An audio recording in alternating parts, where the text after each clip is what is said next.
seenaa qabsoo bilisummaa uummata Aljeeriyaa. Warri uummata humnaan ifi jala ta'e bulchuu barbaadan tolaan aangoorraa bu'uun itti hin mul'atu.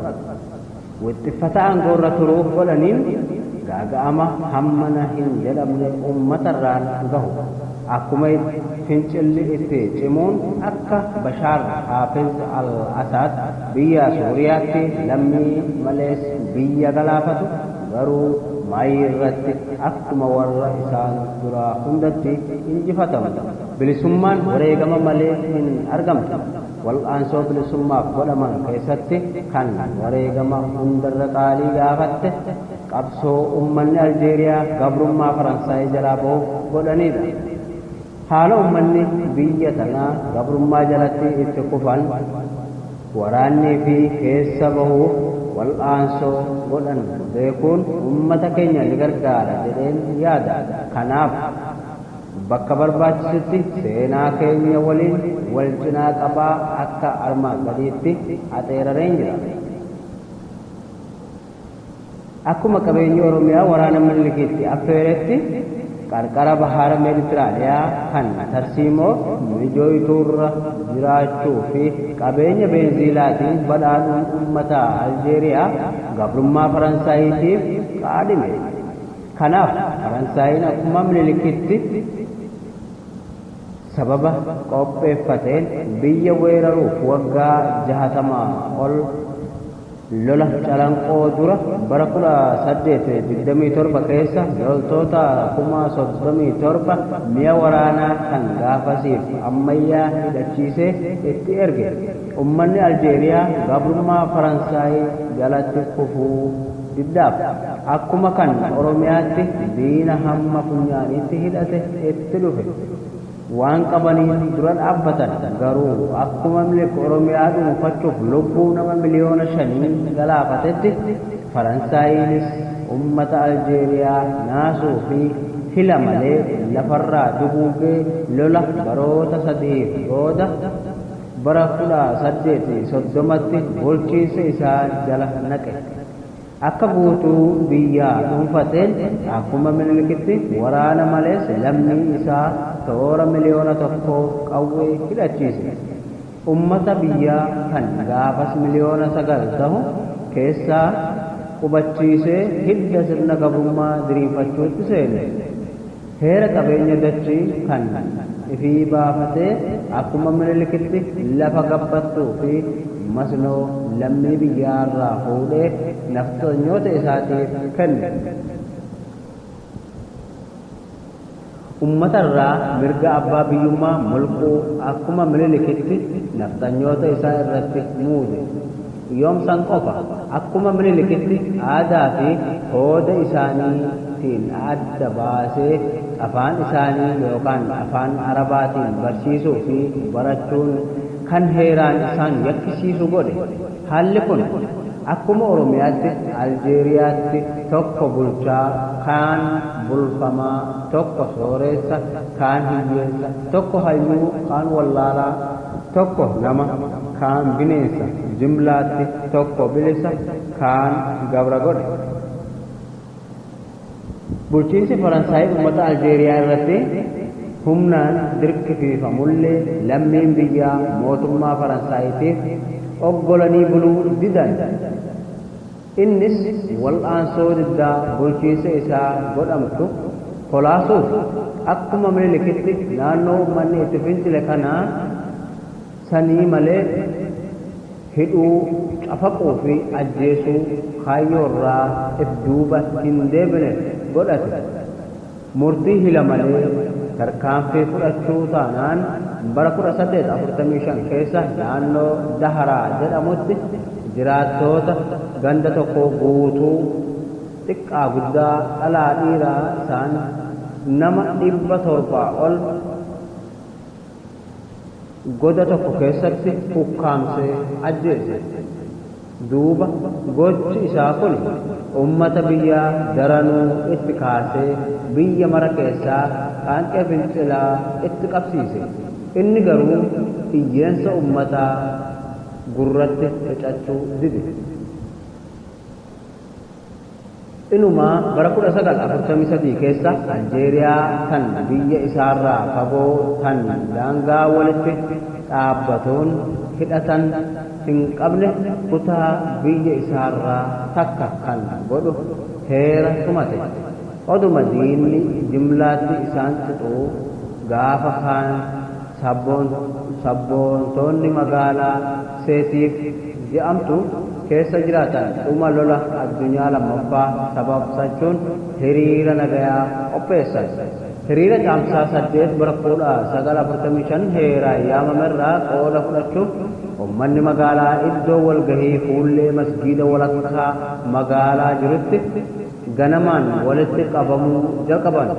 Akka namuu dhufeen nama 5,000 oliin alaabaa biyyaa tan heeraan dhoorkamtuu dhaadannoolee jibbaa fi diddaa bulchiinsa gabrummaa Faransaayii mul'isan qabatanii karaa seenan.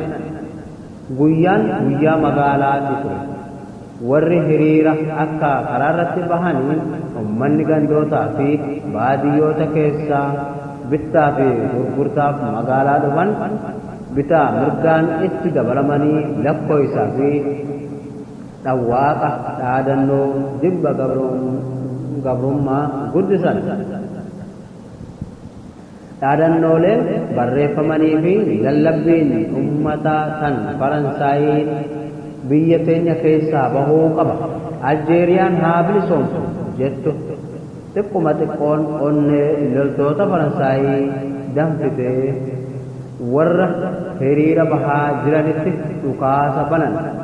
Adabuu fi tarkaanfii fudhataniin hawaasa naannoo biraatis ittiin doorsisiif ture. Gama biraatiin yoo dhukaasa jalqaban warri hiriira bahaa jiran kanneen ajjeefaman if duubatti dhiisanii yaa Rabbi na baasi jechaa karaa akkan orihan jedhanii yaadan. Garuu karaa sana ummanni magaalaa Seetiif akka diinni yaade godhuu hanqatan. Akka ummanni Oromiyaa dhiheenya kana godhanitti reeffa isaan dura jirurraan tarkaanfachaa hiriira isaanii itti fufan. Loltoonni Faransaay warra magaalaa fi baadiyyaa jidduu lubbuu namoota baay'ee galaafatan. Boorumtaa ummanni baadiyyaa Seetiif dhiiga namoota hiriira irratti duraa wareegamanii kanneen isaan duraa lubbuu baafachuu danda'an qe'ee hubatan.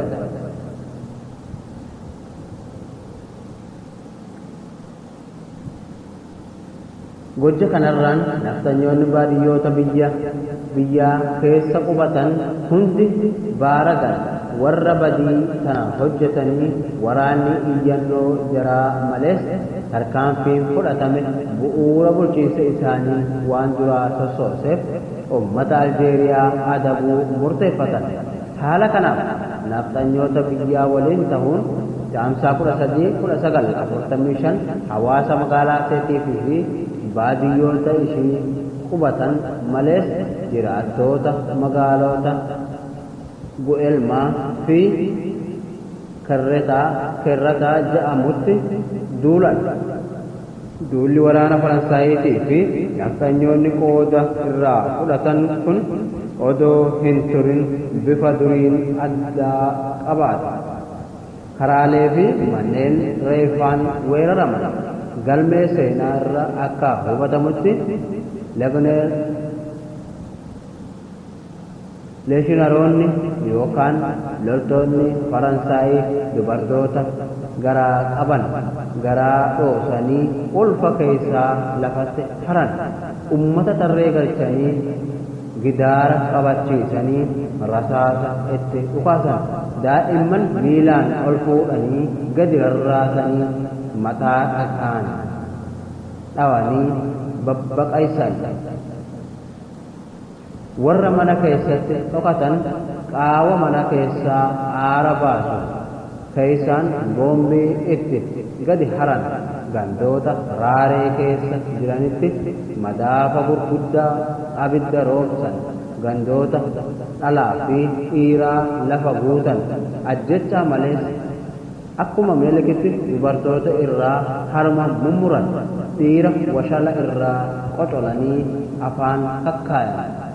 Garajabin jara kun kan guyyaa sanii haala hedduun galmaa'u iddoo takkatti innaawaa baay'ina ajjechaa koloneelli boolla qotee warra gatame biyyee irratti daboorsisu hujii saffisiisuu dhaba isaatiin itti gaafatama warra ummata ajjeesaa jiruutiin qeeqame. Yeroo itti gaafatamaan ajjechaa telegiraamaan maaf reeffa daftanii awwaaluu dhabdan jedhuun koloneelichi isintu hamma awwaaluu dandeenyu caalaa ajjechaa shaffisaa jira jedheen jedhama.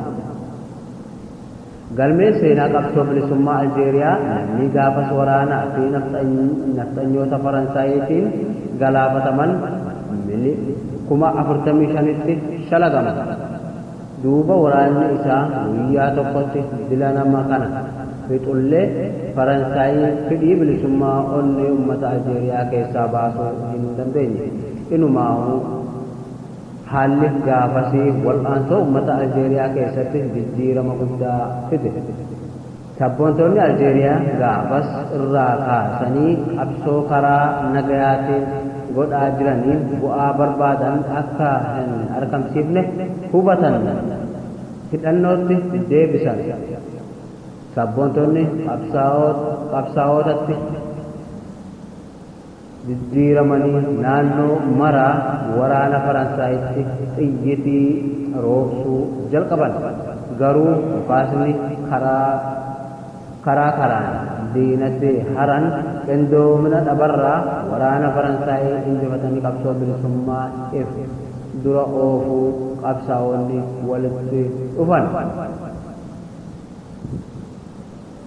Haalli kun sadaasa tokko bara 1954 qabsaa'ota hamma tokko walitti fide. Qabsaa'onni walitti dhufan kun qabsoo faffacaatuu murnaan diinarratti xiyyeeffate waaqessuuf waliigaltee godhaniin dhaaba Jabhat al-Tahrir al-Watan afaan Faransaayitti Front de Liberation National kan hiikaan isaa adda bilisummaa lammii jedhamuun as bahan. Isuma waliin guyyuma kana wablaa waraana kana Jeesh al-Tahrir al-Watan al-Jazaa'ir afaan Faransaayitti Army de Liberation National qayroo bilisummaa lammii Aljeeriyaa jedhamtu bu'uureessan. Dhaabni armaan olitti gurmeeffame sirna gabrummaa Faransaayii hiddaan buqqisuuf karaa maraan waraanaa fi bulchiinsa diinarratti xiyyeeffate.